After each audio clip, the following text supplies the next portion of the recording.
it is so individual. It depends on your goals. It depends on your sport, what position you play in your sport. It depends on, where in the season are you.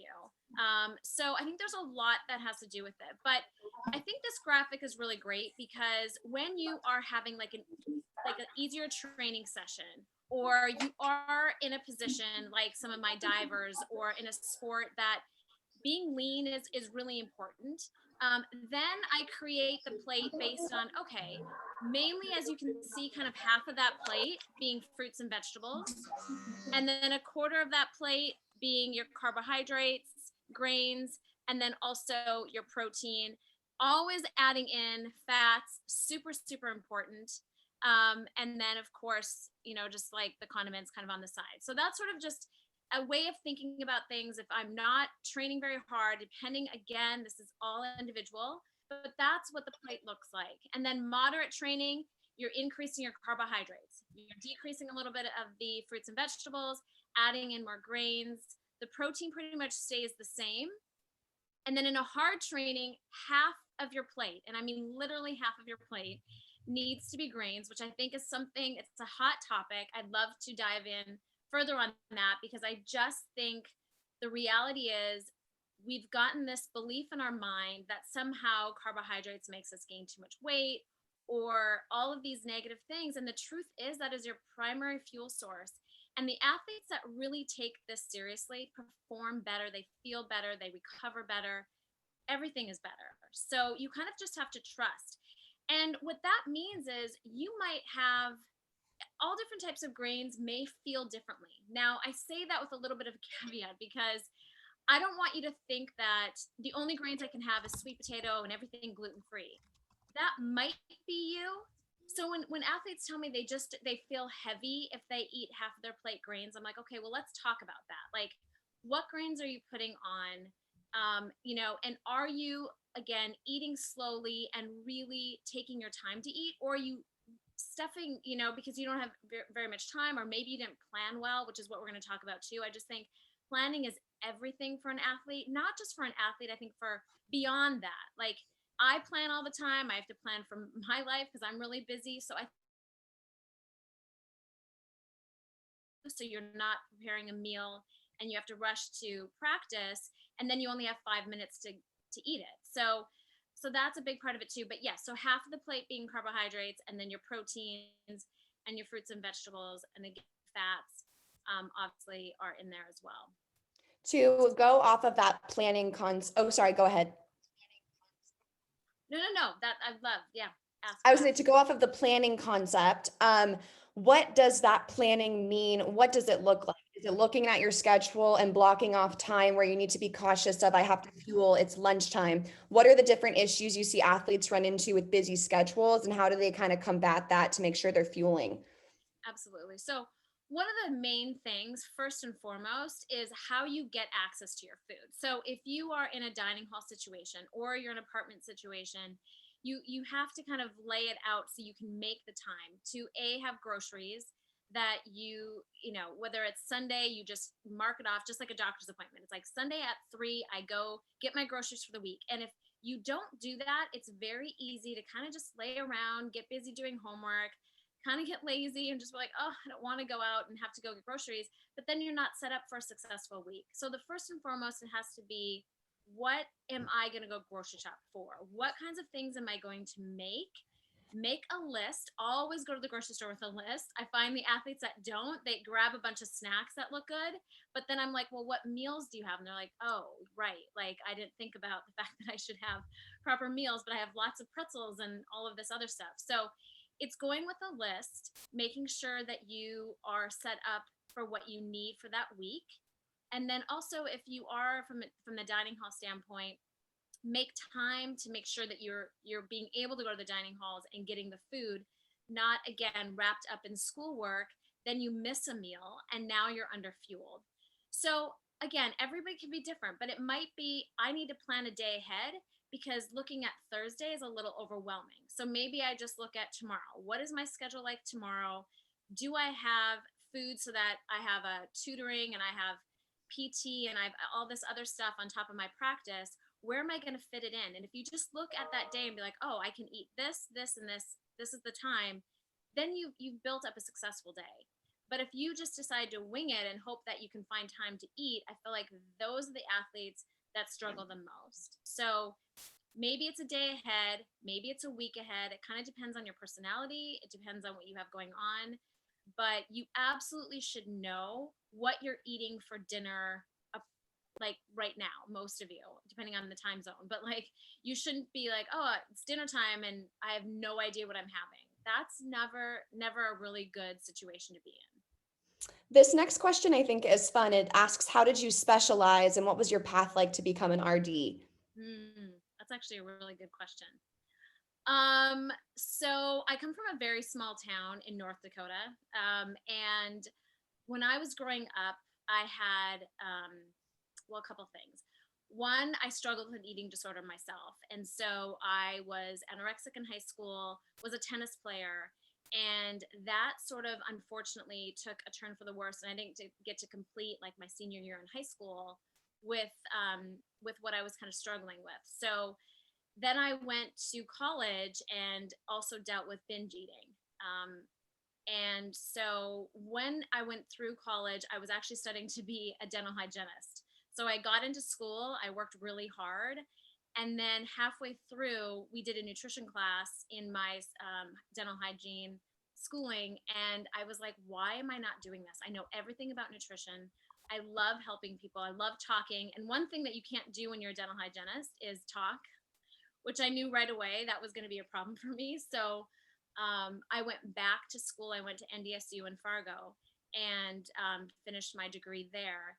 And then came out to California many years ago. Gosh, I was 22 years old. And me and my, at the time, boyfriend decided to come out to LA. He was in the fitness industry. And then I was lucky enough to do my internship at LAUSD Hospital, which is a teaching hospital, if any of those know that. And I did a track on eating disorders, and I was able to train under Michael Stroberg, who's like just a genius in the world of eating disorders at UCLA. And then from there, which is an interesting story, how I got to USC was not the traditional way that you would think most sports RDs would get to USC. So during my internship, I knew I wanted to work with eating disorders and disordered eating. And my internship director knew Paula Swinford, who was at USC at the health center. I hadn't got my RD license or anything yet. I just got out of that rotation. And USC, they were finding a lot of students were having issues with eating disorders, and a lot of sororities would be calling the student health center asking for talks and, you know, can somebody please come and talk to the girls? And so they asked me to do that. So I consulted for them. I went to the sorority houses. I did all the types of talks. And I worked at the Student Health Center for 4 years.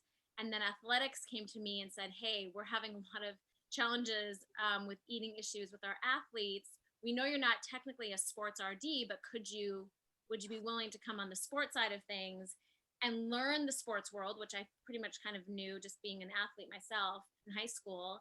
And here I am, 18 years later, something like that.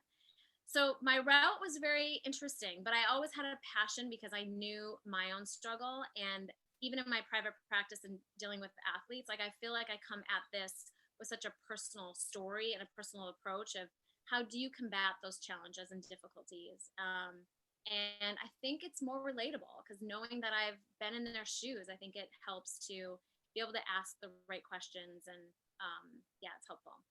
It's a long-winded answer, but there you go. Yeah, no, but it's important. I think that's so special that you really have been there on both the dark side of eating and sports to now be in a position to help.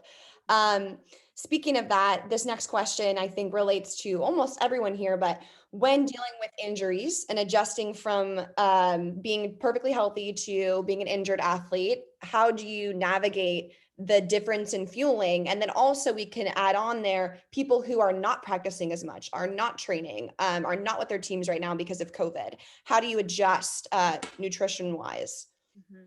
It's a great question because this has come up a lot. And I feel like the first thing I always start with is you're right. So if you're not training as much and you are injured and you're not able to maybe work out or train the way that you are used to, maybe because of COVID, maybe because of an injury, the first thing I would look at is, okay, we have to change the plate. Sort of in the first slide I just showed you with the easy training, load up on fruits and vegetables. Antioxidants are going to help your body repair anyway, and also fill you up because there's a lot of fiber. So if you're used to eating a lot because you were training and now you're not training, but you're used to eating in volume, that's challenging. That can get really difficult. So I'm like, okay, when you sit down for a meal, make sure you have a good amount of fruits and vegetables on your plate. That doesn't go away. That just goes less. You're not needing them for fueling. So that's just a smaller part of your plate.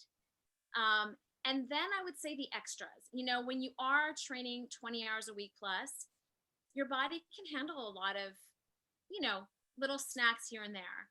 But if you are not training or you're injured and you are sitting around and you're just emotionally eating or boredom eating, that's going to unfortunately equate, it's going to build up pretty significantly. So I would say be careful with what you have in the house, making sure that you are,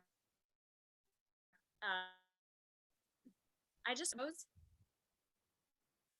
Okay, you just froze, Victoria. I just wanted to make sure that you guys could hear me. Yes, can hear you okay. Okay. So I would just make sure that you don't have a lot of excess snacks laying around that you would just want to eat because you're sort of at home now, and maybe you're having a hard time emotionally because you are at home and not able to train as much. So it's really just making sure that the snacks that you have at home are good, healthy, well-balanced snacks, and you're not just snacking on a bunch of chips and crackers when you're just laying around. So I would say being mindful of the snacks that you have around, and then building your plate where you're having a lot more fruits and vegetables instead of, you don't need half of your plate being carbohydrates when you're sitting out for an injury. How can these athletes enhance their mindfulness? So maybe you have roommates who do have snacks in the house, or it's just part of your routine to have those things. How do you increase your level of mindfulness so you can know when you're emotionally eating or you're eating because you're bored? What are ways to get really in tune with the process of eating? Yes, that's great. So, gosh, there's so many things I want to say to that one, because I think this is, again, not just for an athlete, but for life. And I always say that because you're not probably going to be an athlete for the rest of your life. So learning how to eat as an athlete, and then learning how to eat beyond. The way that you're developing a healthy relationship with food will translate into will just be a lifelong process. So how to navigate your eating is pausing. If you're physically hungry and you want a snack, then you put together a well-balanced snack. Maybe you have yogurt, granola, and some fruit. If you're not physically hungry, but you just want to eat, then that changes things. That might need to be, okay, you know what? I'm going to portion out some hummus and some veggies. Maybe I'm going to have a peanut butter and apple, because I know I want to eat something. But if I'm not physically hungry and I just start snacking on a bunch of popcorn or a bunch of chips, that's not really going to fill you up. I mean, you can eat entire.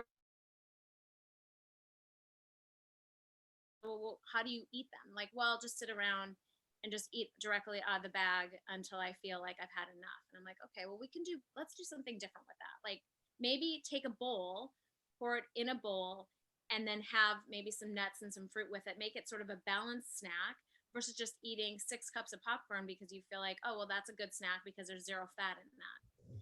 So again, it's individualized in terms of, I'd want to know what the situation is. But what I do understand is that if you're not physically hungry, and how you would know that, it's being able to pause and be like, okay, just being in touch with your body. Am I physically hungry, or am I just upset? Am I bored? What kind of feeling is happening?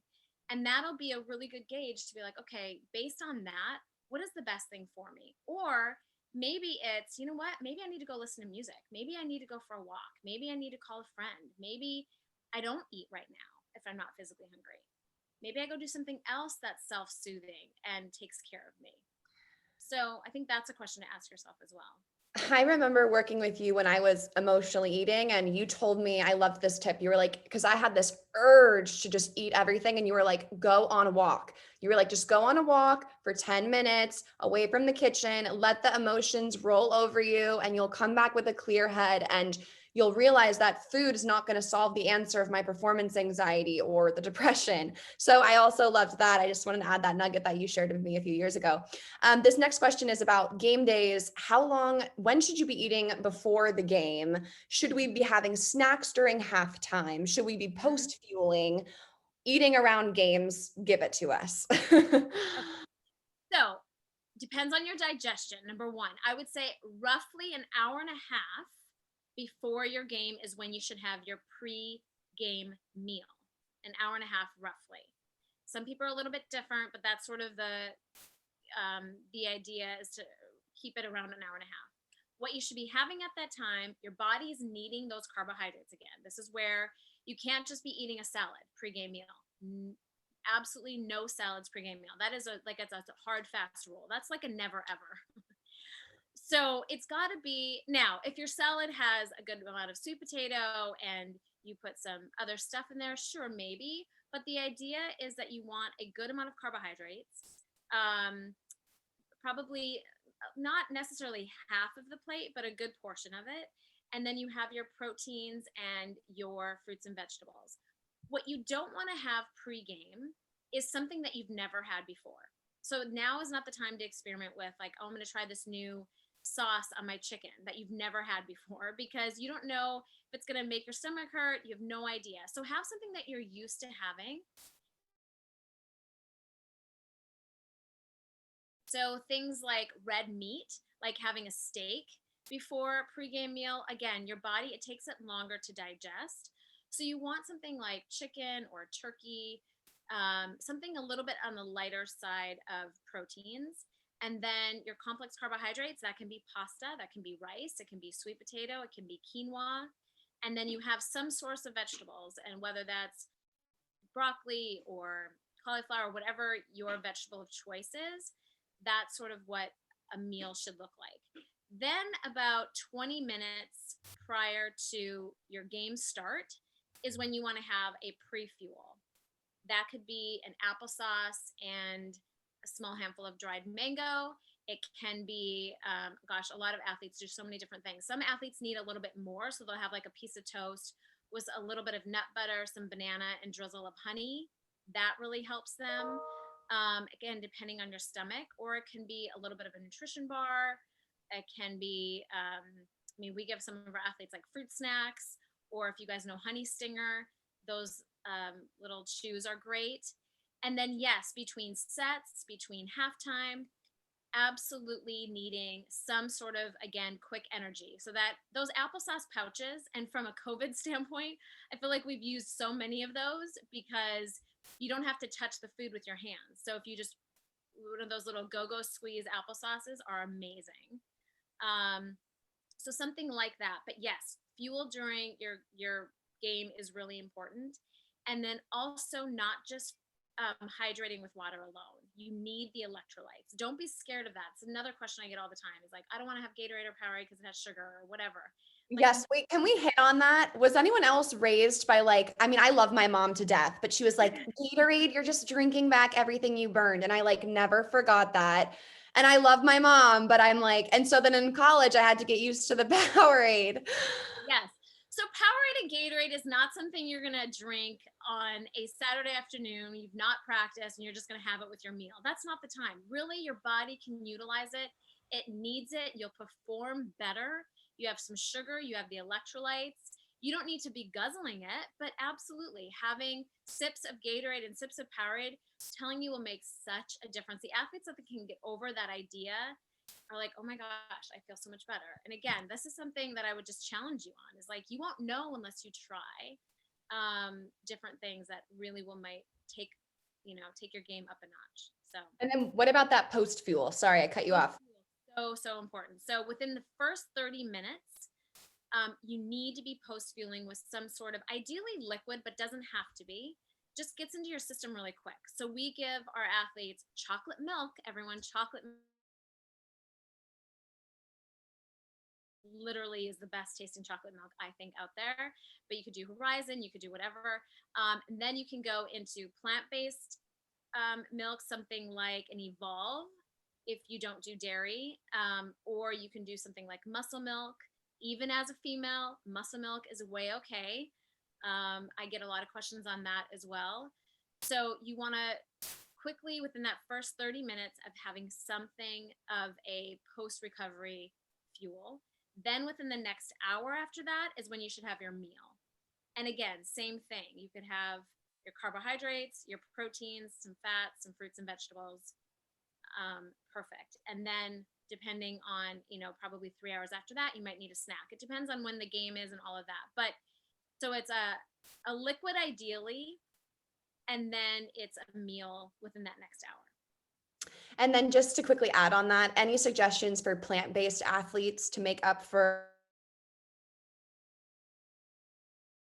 Absolutely. So if any of you are plant-based, the Evolve is probably one of the best protein drinks. And then for a meal, it can be tofu. You can use beans or lentils.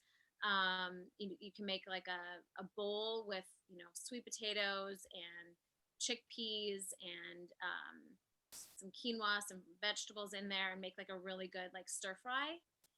A lot of people are I'm getting more and more questions plant-based. So I feel like that's certainly a hot topic, and you can get enough protein going plant-based. I will tell you that, if you do it correctly. Thanks so much. Mhm. And then now, Kristy, I'm getting some anonymous questions about dessert, about cookies, about cake, and all the yummy foods that people love. Humans, we love them. How can you eat those things as an athlete? How should you eat those? What is that like? Okay. So yes, yes, and yes to all of that, of course. Now, again, before a big game, I would not be sitting down and eating like a big thing of chocolate cake. It might not feel great in the morning. So I would say dessert. Now, there's nothing wrong with, look, I eat chocolate every single day. I would die without it. So for me, that is my life. And if you want to have after dinner, you have a few squares of chocolate or a cookie or a brownie. But if you have something bigger, something like a big piece of cake with ice cream, and then that's what I'm saying before, the night of a game, probably not the wisest. But I'm not saying that you have a game tomorrow and you can't have any dessert or any chocolate, God forbid. No, not at all. You absolutely can. It's just the quantity, I would say. And then just, that you're not having something that makes you feel kind of weighed down. So first I would say, how often are you having it? And small things, but would I want you to have a cupcake every single day? Probably not the best thing.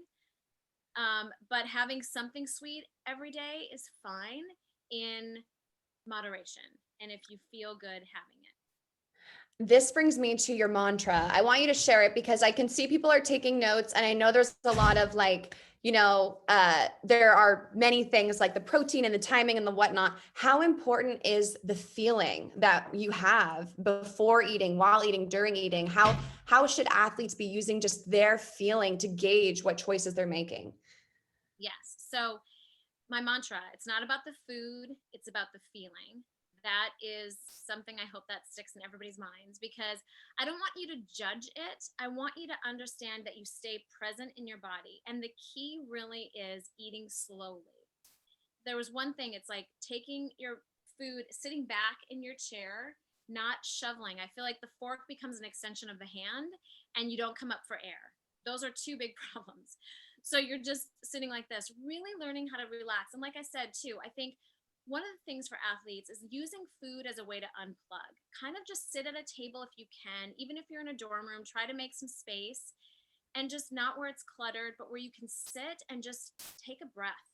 You should not be eating while you're trying to finish a paper, watching TV, looking on Instagram. You're so all over the place. That is the time to really just take a moment, get connected, eat slowly, and then when you feel good, not because your mind thinks that you should stop based on what you're eating, but because your body is in a place where it's like, okay, I feel satiated, I feel good, I feel energized, I'm ready to go. You may stop eating, like it might, you might only be 3/4 of the way with your food, and that's okay. I want you to just stay connected and then let your body decide what it needs in that moment. Does that make sense? So I think it's slowing down is really, really important.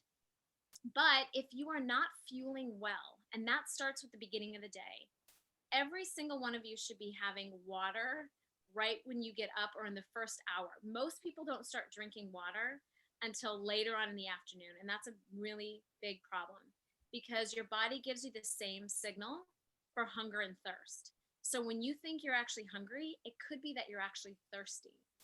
So that's something really, really important to set up your day successfully is making sure that you're constantly hydrating and that you have a proper breakfast. If you start with just a banana or a protein bar, and then you're going back to back, and then I'm asking you to sit down and take your time with your meal, that's never going to happen. You're going to be way too hungry. You're going to probably not choose the right thing for you, and it's not going to go well. So that's what I'm talking about is your day planning is super, super important so that you can sit down for a meal, put something well balanced together, and feel good about it. This next one is next one's tough, but I need to ask this because people here have these sports. What can an athlete do when they are being weighed in for a sport where their body does matter, their weight does matter, their look does matter to possibly playing time or, sports like that? And I know you work with dive, so you work with athletes like that. How can they navigate that in a healthy way? Well, if they don't have a dietitian to talk to, like some of mine have come to me and said, hey, when you do the weigh-ins or when I get weighed, can I please be, that it bothers me and I would like not to see the number, or even when I do a body composition test on them. So advocate for yourself, number one. If you don't have that option where it is what it is, and that's just something you have to know, then I would say, you kind of have to just, I don't know, this is a loaded topic because I really feel like the number, we have to get away from the number giving us the idea of that's who we are. It's just a number. It's just where you are. I don't want you to have power over you. I don't want it to make you feel bad, or it's like, oh my gosh, I can't eat anything because I'm X number. If it's just a number, it's just that, it's what it is. It's nothing about who you are. If we can start moving in that direction, I feel like that's such a healthy mindset. And the truth is, if you have to be lean, if you're a gymnast, if you have to be in a certain, I get it. Like your body, it matters for your sport. I understand. And that's where you navigate. How can I still fuel my body and make sure that I can still be lean? And that doesn't mean you take out carbohydrates or desserts or pizza.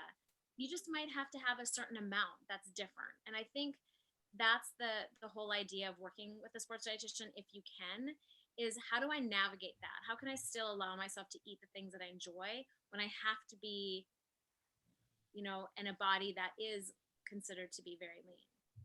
Kristy, I love that point you brought up about the number, because I know we talked about this recently because I don't know how much I weigh. And I told you I'm like terrified. I'm like, if I ever find out, it's going to send me in a spiral for a few days. And you were like, why? You were like, why? You've done all this great work. Why is seeing a number going to ruin you? And I'm not ready yet to see it, but I love Kristy's point, you guys, because she's saying that the number has power if we give it power, and if we don't get upset about a certain number, then it really can't do anything to us. So that's something I'm working towards after you said that to me, but I think it's a great point. Yeah, completely. I could not agree more with that. This next question is about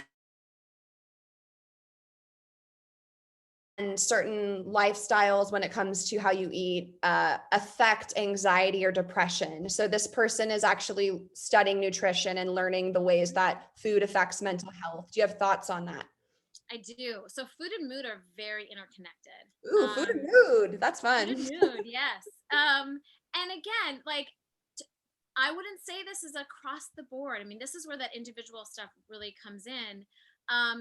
Fueling your body and your brain are very, very important. And actually carbohydrates are what's really critical when people are feeling depressed or anxious. And I wonder too, like when I have these conversations with some athletes who are feeling down, I'm like, well, what are you eating?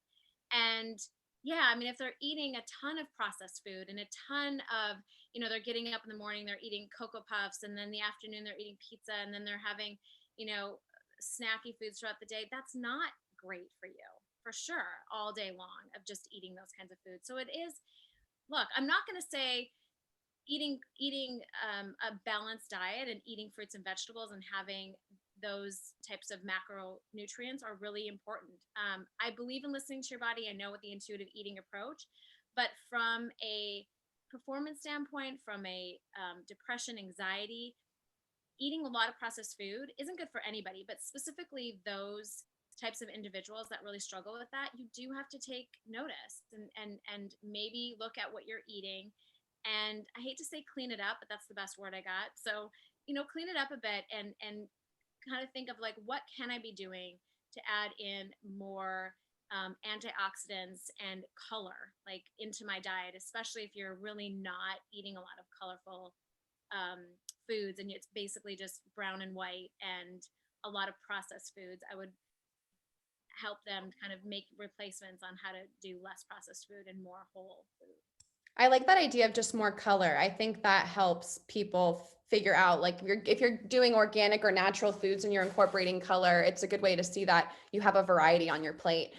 We have a few people asking about times when they're not hungry. So let's say they have 6 a.m. practice and they don't have an appetite right when they wake up, or it's time for pregame meal, but they're not hungry. And if they don't eat now, then they won't get food before the game. Yes. So in the morning, if you're not hungry, my suggestion is to try very amounts of different foods that you think you could start with. You might not be a breakfast person. That might not be your thing of eating like eggs and toast and fruit or whatever. Can you do yogurt and granola and fruit? And maybe the portion is smaller. Maybe you can't be, your stomach is just not ready, and that's okay. But I would say to really trial and error different types of foods that can maybe help you, because really where you start fueling in your day, you can't get satiated. It's because you really haven't had enough throughout the day. And I wouldn't want the majority of your calories to be from, 4 to 9. They really need to be spread out. So trying different things in the morning, maybe it's just a half of a bar, maybe it's a bar, or maybe it's a bar at like 6 and then you can have something a little bit later, like spacing a meal out versus having one meal in one sitting, but having a little bit, maybe twice, 2 little mini snacks kind of thing. Or, a little bit of, like I said, smaller amount of a yogurt cup with some fresh fruit and granola. Just make it sort of mini and see how that feels. Or if you have weights, let's say at 6 a.m., that's where that applesauce can be really helpful. Maybe you can't eat more than that, but at least it'll give you some energy to get through your weight training. And then maybe your appetite starts to open up a little bit more. And as far as the pregame meal situation, this is when that planning ahead becomes really important, because what I've noticed with some athletes is that if they didn't plan well and they eat breakfast, like a big breakfast at 11, and their pregame meal is supposed to be at 1:30, they're not going to be hungry at 1:30. So I would have said to them, shift your breakfast. Don't have such a big breakfast. Have a smaller breakfast so that you're hungry at that time, so that you have that nice hour and a half of digestion before your game. So it might need to be on game day, you juggle the times that you're eating and the quantities so that pregame meal can be something that you're hungry for. Are you able to give us some sort of easy ways to determine how much protein, how much carbs, how much vegetables? I have a question here on just like how much protein should I have before a training day? And then also the same person asked about just some nutritious snack ideas they could find at the local grocery store. Sure. So, well, sports science, based on that alone, is recommending 25 to 30 grams of protein post fuel. So that's like a good number to typically have, that 25 to 30, somewhere in there. If you're just having like 4 grams, you're not going to meet your needs. So that's something that you can kind of think about. From a pre-game standpoint, and again, you all could do your own nutrition needs. For example, if you take your weight and divide that by 2.2, that gives you kilograms. Okay. And then this is a little bit of a wider number, but like maybe times that 0.1 1.2, or 1.7. That gives your total protein for the day. Before a meal, I would say, or before a game, roughly 20 to 25, again, would be a good number for a pre-game meal. Grams of protein. Grams of is a dice. So if you think of a dice, everybody knows what a dice looks like. That's roughly an ounce. And an ounce of protein has 7 grams. So if you look at your palm, and this is about 3 ounces, 3 times 7, so that's 21 grams, right? So if you go a little bit more, if you want like 4 ounces of protein, that should just give you a ballpark idea. Because some people are like, hey, well, I don't even know. Like, this is chicken, but how many grams of protein in it? And so if you think of a dice, how many dice can you get into that chicken breast? That gives you an idea of how many grams of protein are in that. Does that make sense? Yes, thank you. I see people definitely taking notes on that. And then I got a follow-up. If nutrition labels can be triggering, like macros and numbers and stuff like that, how do you recommend athletes approach properly fueling without feeling restrictive? Great question. So in terms of looking at food labels, and so I would much rather people look at ingredients, honestly, than I would at the food label itself. I think people are looking for the wrong thing sometimes. They're always like, oh, it's fat free, or it's 0 grams of sugar. But then you look at the ingredients and you're like, I can't pronounce any of these things. So when you're looking for quality foods, I feel like that's important as well. Sorry, what was the follow up to that in terms of? It was just asking about how to navigate certain triggers like the calorie amount or the macro amount or the portion sizing. So wanting to fuel properly, but without getting caught up in like measuring and labeling and that stuff. So to be totally truthful, I don't think any of that, I don't think it matters necessarily. I mean, this is where, so for example, whether it's pasta or some other thing that you're making, if you understand, okay, I want to build a plate, I want to have lots of good color, I want to have my carbohydrates and my proteins, wherever that comes from, it shouldn't be, oh, so pasta is X amount of calories, therefore I should measure that out and put that on, and that's all I get. I mean, that's where I think we got to move away from all of that. It's so interesting because even when food labels came out at restaurants, like all the food now has calories, everybody was so upset. And I was like, who cares? Like, now that barbecue chicken salad that you used to love at CPK, you're not going to order anymore because you now know that it has X amount of calories when you've been eating it this whole time. Like, what does that mean? Going back to staying connected, if you never knew calories of anything, let's say that didn't even exist on food, how would you know how much to have of it? You would listen to your body. Yes, exactly. If something is very calorically dense, it's going to feel different in your body. I mean, that's just the truth. And so, and like if you go to like a bakery and you get this big croissant, like whatever, I don't even know, like, or a big bakery muffin, those kinds of things, of course those are a little bit dense. Maybe you only, if you stay connected, maybe only half feels good. When you eat until you're full, that's not a very comfortable feeling.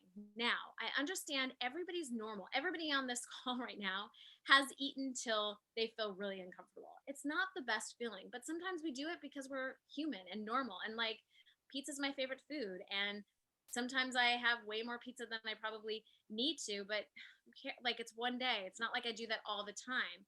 If you feel full after every meal where you don't feel well, that tells me that you're overeating, but not by calculating your calories, by listening to your body. You'll know that. And if you feel a sense of energy and you feel satiated and you feel good, you know you're eating the right amount. That's your best gauge. And journaling, like how you feel after you eat. What are some tips and tricks that they can use to keep track of whether it's the mindfulness or how they're fueling, any things that you think are helpful? Yeah, I do. I think that I wouldn't download any apps. I would just take a notebook or do it on your phone in the notes section and write down for a week. I have my athletes write down every single thing that they put in their body for a week. And I mean everything. I don't care if they had their roommate's handful of chips or 2 M&Ms. I don't care what it is. Just be like, okay, for 1 week, I'm going to make this my job. I want to really write down the time that I eat and what I have. And if you really want to dive in, ask yourself how you feel. So I ate this, I feel like this, and moving on. And then just sort of begin to see, because we're all creatures of habit. And I bet most of you are eating about the same way every week. You have probably rotate 3 different breakfasts, lunches, etc. But if every lunch you feel kind of gross and bloated and not good in your body, why are you having that 7 days a week? Like, it's time to like take a pause and notice, like, how do I feel? But if you write down everything you put in your body, you'll start to see patterns. You'll be like, oh, wow, I haven't had a vegetable all day long or anything of color. I eat chocolate all day long and I didn't even realize that, because it's like right on the counter and I'm picking at it. And now I'm like, oh my gosh, like that's not great either. So you begin to see some of your eating habits, and then you can just be your little private investigator and just be like, okay, I'm looking at this. Maybe I don't have the money or the means to have a registered dietitian or to work with somebody, but I can certainly look at this and know where I can make some healthy changes and maybe some swaps that would make you feel better. That's the goal. This next question, I have here, and I think people might have this, so I'm going to ask this. Personally, I don't believe intentional weight loss is going to help more than hurt. But Kristy, if an athlete feels like they've gained weight, do you have any ways that you think they can healthily approach getting back to a place where they feel comfortable? Absolutely. And I think there is a way to healthfully, if you feel like you really need to for your sport, or you've just gotten to place, like a lot of people have over quarantine just gained extra weight that they just don't feel good in their body, you can lose weight in a healthy way. It's just got to be done correctly. Because I always say you can awake the sleeping giant, which means that if you get too obsessed, if you get too into it, if you're counting things, if you're measuring, if you're weighing yourself, you are stirring something up in you. And you may never think like, oh, I would never have an eating disorder. I would never get too obsessed. And I'm telling you, those are the ones that I worry about the most. So when I say you have to be very careful in this, you have to be very careful. Even if you I was going to say, would you say it's super gradual? I think a lot of people think, oh, okay, so what's the plan for me to like get this done? Because as athletes, it's like, coach, give us the plan and I'll execute. But with our bodies, it's going to take months to slowly see a change in a healthy way. Would you say that's true? absolutely 100%. Like, it has to be slow and gradual and also sustainable. Like, if you're taking something completely out, or you're white knuckling it, which is what I call it, which is like you're so hungry, so you're just chewing a bunch of gum or snacking on a bunch of carrots because you're doing it the wrong way. Then you should never be starving and doing this. Maybe you do. Maybe you eat more vegetables. Maybe you don't eat so many snacky foods throughout. There's so many things that you could look at what you're doing again and being like, oh, okay, I can see that I can take out some of these. Like, I'm just eating nutrition bars all day for, like, I'm sitting in class and bored, so I just pull one out of my bag. That's probably not going to help you. So there are little things, just tweaking some adjustments that you're doing that will just naturally have your weight go down on its own without having to try so hard. So it's always looking at what you're currently doing and then just being like, oh, okay, I see that there's a problem here. I see that I'm snacking from 9 to 11 every night just on cereal and whatever I can get my hands on. Okay, that can be cleaned up. And just that alone, your weight will naturally start to go down. Great, got that. And then in terms of if you had to talk about amount of eating, is it 3 meals a day and 3 snacks a day? Is it like what do you think when it comes to just generalizing it? So 3 meals and 3 snacks would be a general statement with that. It could be 3 meals and a mini meal and a snack. So depending on your sport, depending on who you are and all of those things, some of my athletes, their snacks are a meal because they need it. Their bodies, for whatever reason, and look, I know some of you on this call, it's the same thing where you have one athlete who can just eat and eat and eat and look the same and whatever. And then there's other people who are like, I can't eat that much. So it just depends on your body type. You know who you are. You know if you're like, okay, if I ate like that, this would not go well for me. But one athlete might need to have like a sandwich and fruit and, some pretzels for her snack, to make sure that she is fueling properly for her sport. So, but a general rule of thumb, yes, it should be breakfast, snack, lunch, snack, dinner, and that snack is optional at night if you're physically hungry. If you're not physically hungry and you just want a snack, you want something, then you just have to be a little bit more mindful as to what that snack is going to be.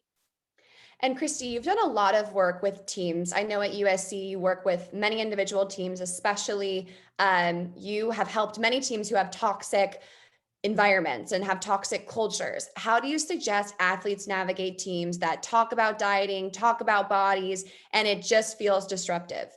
Yeah. I think it would be amazing if everyone on this call was just empowered and motivated to take a lead on this, because this is such an important conversation to have with your teammates. And I think if you empowered yourself to be like, you know what, there is so much that goes on that my teammates are talking about their bodies or what they ate or how they don't feel good. And I don't like it because it makes me feel like then I'm looking at myself and thinking about what I ate. What if you had a conversation? What if you started that conversation and been like, look, guys, like this isn't healthy for us. This is not helping us perform better. This is not giving us confidence. Why don't we just nip this right now? Let's decide as our team that we're going to take a stand, and we're not going to stand for that. We're not going to talk about ourselves in a negative way, only positive. We're not going to talk about our bodies in a negative way. And we're going to kind of call them out without calling them out.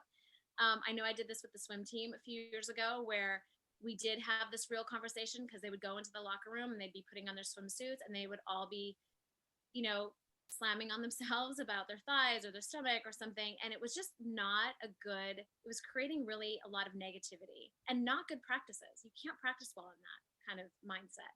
So they came up with a word, I think it was like skunk or something, I can't even remember. And so if somebody were to say something negative about their body, they would just be like skunk, like that. So, and they'd be like, oh, okay. So it would just quiet the thing versus like, hey, remember, we're not supposed to talk about that. You can think of like a fun word to be able to create some humor around it, but then also really the seriousness of how that is so negatively impacting your performance and your confidence. Yeah, I love that. That's one of my favorite tips. Let's see. And you guys, if you have any last questions, go ahead and send them in. We only have Kristy for 8 more minutes. She is a 2-job mama, so we are lucky to get an hour of her time. Let's see here. Any thoughts on how to incorporate a bit of intuition and that intuitive eating in choosing the meals at mealtime? Sure. So I would say, I mean, again, which I understand meal prepping is a little bit challenging with this because let's say you prep something and then you're like, I don't really feel like that. You have to be interested and excited about what you eat. If you're eating something that you're not excited about, I feel like that's when you're done with your meal and you're like, okay, I'm satiated like physically, but I'm not satiated here. And then you just start snacking and then you just want other things. So it is important to have a variety. So the intuition side would be, what am I feeling like? Am I feeling like something hot or cold, crunchy? Like what am I really wanting? Versus, oh, I have to put something together really quick. I'll just make the same wrap that I've had 1,000 days in a row, and it's super boring, but I have to have it because that's all I have. Those aren't such good situations. So trying to, again, when you go to the store, get a variety of things. Batch cook, like, I mean, I don't know if any of you have like kitchens, but for example, like ground turkey is such a great thing with taco seasoning. Keep that in the fridge. You can make that into a taco salad with having like beans and some corn in there and crush up some tortilla chips with some salsa and avocado, or you can put it into tacos, like crunchy tacos, or you can put it into a wrap and make a soft shell taco. Like that's such a diverse type of meat that I feel like a lot of athletes will do and find different ways to make it. Even a taco burger. I had an athlete who was like, what about a taco burger? And I'm like, great, throw it in a bun and have a taco burger. So it's like, I think it's getting a little bit creative, but having some things already prepped. And then as well as just asking yourself before you eat, like, what am I feeling like? What sounds good to me? Is important versus if you were rushed, you don't have that moment to ask yourself. And you might be in a situation where that's not always going to be perfect either. Like sometimes you do have to like rush and eat something that maybe wasn't so great, but it's like, you know what, this is all I have in the fridge. This is what and it's okay too. And this goes back to what I think is extremely important that we haven't touched on yet, which is self-talk. Yes. One thing that and even I talk about this all the time about how you talk to yourself. Be so careful in the language that you're using because it is extremely powerful. If you are feeding yourself with a bunch of negativity and you're down on yourself and you didn't do that right and all of that, I'm telling you, the momentum builds. So I have a little trick to tell you. There's something called the 16-second rule. And it's a known fact that if you think a thought for 16 seconds and you hold on to that thought, another thought just like it will join it, and another thought and another thought. Now the momentum of that thought is so strong that you can't talk yourself down. You can't talk enough positivity in order to get away from that. So right when it enters your mind, right when you start to feel down or bad on yourself or whatever the situation is, you have to remember that, okay, I've got 16 seconds to get out of this, because if I latch onto this thought and I spiral myself down, the train has left and I cannot figure out a way to make you feel better about yourself. So in that moment, distract, cancel it out, do something, do anything to not let yourself get into the momentum of a negative self-talk. It's damaging way more than you can ever imagine. And it's absolutely critical that we learn how to create self-love and self-worth. And when I talk to this about with athletes, they almost like cringe up. Like you can start to see them like, ooh, self-love. That sounds really cringy and weird. But yet it's okay to tell yourself how you are and how, all of those things. It's like, how did we ever get to a place where talking negative is more comfortable than talking positive? It's just so shameful. So we can turn that around. All of you have the power within yourself to not let that happen. And so, yeah, self-talk and then self-soothe. So if you're in a situation where, let's say the coach said something really harsh to you, you get to decide in that moment whether you're going to take it in and let it crush you, or be like, okay, I heard you and I'm going to do something about it. I'm going to still keep my head high. I'm still going to do what I know I need to do, because being an athlete is really, it's hard when you get, some criticism and when somebody's not nice to you, but you have the power to change or to react in a way that doesn't bring your soul down. Up because it goes hand in hand with everything with approaching food. It's how you talk and how you think about it as well. Any final words? It's National Eating Disorder Awareness Week. So as you know, Kristy, and so that's why we're having these conversations. As someone who's been through an eating disorder and now seems like they have an incredible, healthy and knowledgeable relationship with food, any final pieces of advice for our athletes today? I would say if any of you on this call or are struggling or know somebody that might be struggling too, I think it's such an important thing to not be ashamed or not to feel bad, to really talk about it and come forth. I feel like so many athletes that I'm talking to now have been struggling for a while, but their pride and their ego has not allowed them to talk about it. And that to me is just heartbreaking, because the sooner that you can talk about this and combat it, the better chance you'll have of getting free from this a lot quicker, because this does take a while. And to me, it's like the longer you suffered, the longer you've been in it, the longer it takes to undo a lot of that negativity and that work. So I would say to talk about it. If you're struggling, talk about it. If you see a friend that's struggling, there's a way to do it. I get asked this question a lot, but never do it in a group. Always do it in a one-on-one, in a way where it's coming from just compassion and love. And then it's not on you. If you know somebody that's struggling and you're like, hey, I care about you. I've noticed you lost a lot of weight, or I noticed you, whatever the situation is, come from a place of compassion. And then if they're like, no, I don't, I'm totally fine, that's not on you. Because I think sometimes when we see something happening, we feel responsible in a way to get them help. But the truth is they have to get help themselves. But you being a friend and just bringing it to attention that you're there for them, and that's all you can do. And know that that's the best situation, is to just tell them that you care and that you're there.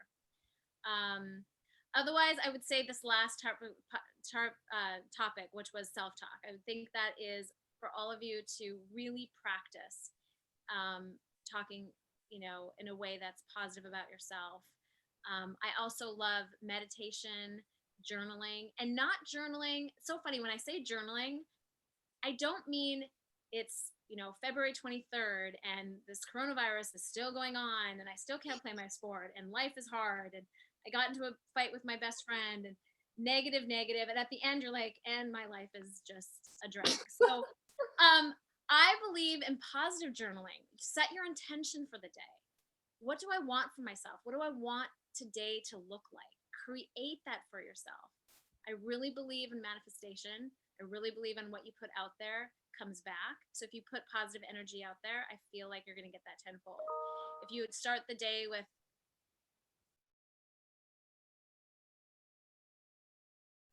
it doesn't really tend to go well. So be mindful of your thoughts, set your intention, create a good, successful day, and you have the power to do that. Thank you, Kristy. Oh my gosh, you are so amazing. I think this was so beneficial. You are so fabulous. You guys, I just sent Kristy's website if you want to find ways to get in contact with her and check her out. I would just say, I'm going to share two quick things just because I have a minute and I feel like. Go ahead. Why not? If you guys have the time. 1 second. Okay. Oh, how come it didn't come up? Oh no. Maybe I can't. You could read them to us because you know them well, right? Oh, that's true. Okay. I will just do that actually. Okay, 1 second. Okay. No. Okay. So Kristy's rules. Some of the things that I would say, just some habits. Oh, you're still on screen share, just by the way. So you're smaller. Oh, there you go. Okay. Is to be mindful of your habits with food. So standing and eating is something I would say just be careful of. So if you come back from practice, you're hungry and you want to start eating something, try to portion it and sit down and have your snack or your meal. Standing and eating can really create a lot of mindless eating. So really trying to be careful of how you're eating. And then eating out of boxes, bags, containers, and jars, again, can be challenging. So if you want nut butter, if you want hummus, I find too, athletes will tell me, oh yeah, I ate a whole thing of hummus in one sitting with crackers. And I was like, okay, that's probably not going to be feeling pretty well. So taking a couple spoonfuls of hummus and some crackers and making a portion of it and sitting down is really important. Eating without distraction, drinking enough water, eating every roughly 3 hours. And each meal should take, if you want to sort of just take your own inventory, slow yourself down. Meals should roughly take 15 to 20 minutes. If you're getting your meal done in 4 minutes, that's probably, something that you would want to work on. So, but even if you only have 5 minutes as an athlete, you could slowly enjoy the 5 minutes, right? Yes, you absolutely can. Absolutely. Yes. So that's just something I think for life too. That's a big one, is learning how to just plate your food versus standing up and just eating out of the refrigerator when you're really hungry, or eating, even if they're healthy chips. We were like, yeah, but they're healthy. And I was like, yes, but you have no idea how much you're having. So learning that little trick too can really help be more mindful. That's what I would say. That's all. Fabulous. Thank you so much. I hope you can see this chat. Everyone's like, thank you. This was so great. Thank you so much. I would love to do this again. I just think this is so awesome. And for those that don't have access to somebody, I just feel, so many athletes are not a position where they can really learn about this. And I wish this was done at a high school level. I feel like it's so important to understand how to eat, how to listen to your body, how to talk positive to yourself. There's so many really important things. So hopefully you can share this information to teammates that didn't have a chance to come, and be a self-starter. Start the conversation. I think would be just awesome for all of you to empower yourself to do that. So thanks again. That's why we're so grateful that for free you donated your time and knowledge. I know that you have some high caliber clients and you work with pro athletes, so we're super grateful. LP, did you enjoy it, girl? Oh, I loved it. I was just gonna say thank you so much, Kristy. And if you wanted to send us your rules or anything, we always send out a little email at the end of all of our chats with resources and whatnot. So if you have anything you want me to add to that email list, just let me know. I'm going to send you Kristy's rules, but I'm also going to send you the hunger scale, which I think is really important to know, like, oh, how should the feeling be when I first start, and how should the feeling be when I'm done eating? So I'll send that, and maybe the plates too, so they can have like that. Awesome. Yeah, I think everyone would love that. That'd be a great resource to have. We appreciate it. Just add into our toolkit. Great. Wonderful.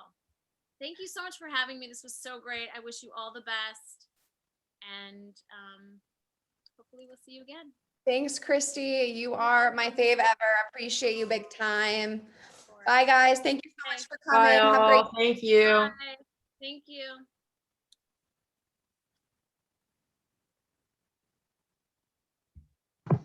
Leanne, I was going to say, Kaylin and I can add it to our resource bank.